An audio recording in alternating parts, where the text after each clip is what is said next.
Kechirasiz. Assalomu alaykum. Assalomu alaykum, yaxshimisiz aka? Rahmat, tuzumisiz aka? Rahmat. Qarang, men gazdan edimda. 25-uy kerak. 25-uy.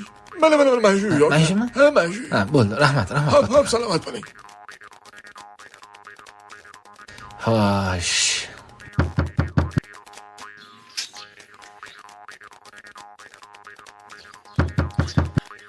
Hozir. Keling. Assalomu alaykum. Va alaykum assalom. Yaxshimisiz? Xo'sh, xizmat. 25-uy yo'ldoshib Tohir aka. Ha, men. Ha, men Raygazdanman.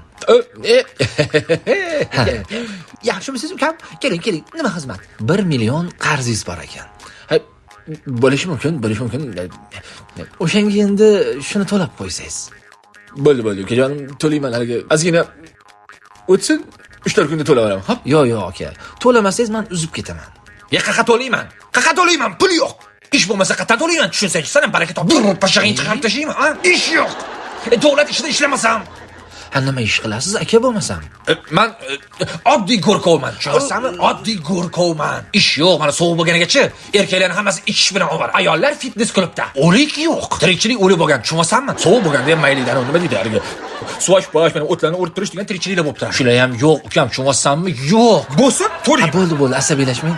To'lab qo'yarsiz aka, bir tushganda faqat to'lab qo'ying bo'ldi. Bo'ldi, to'layman. Bizga xizmat yo'qmi? Yo'q, sizga xizmat yo'q. Ha. Avaz! Ha, Otang reanimatsiyadan chiqdimi? ha, chiqdilar, palataga olishdi. Ha, attang. Tinchlikmi? Ha, yo, tinchlik. Gazga to'lash kerak edi, uka. Hadi tez.